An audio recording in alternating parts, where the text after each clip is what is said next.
guys, welcome sa loob ng Basilica. Ayan. Dito yung loob ng Vatican guys, sa mga hindi pa nakapunta dito sa Vatican.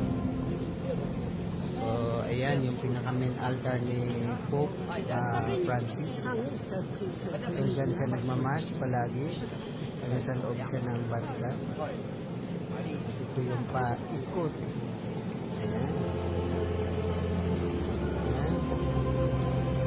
Lahat yan guys is may mga altar at may mga chapel.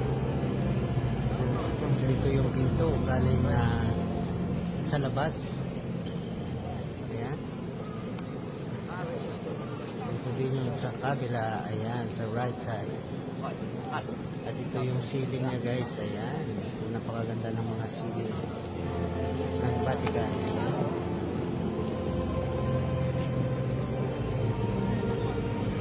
Ayan guys, so I hope na nag-wish kayo dito sa loob ng Vatican. Sa mga hindi pa nag-wish, so mag-wish na kayo, pinipray ko kayo at mga wishes nyo will gonna be granted. Ayan, so Happy New Year and Happy 3 Keys.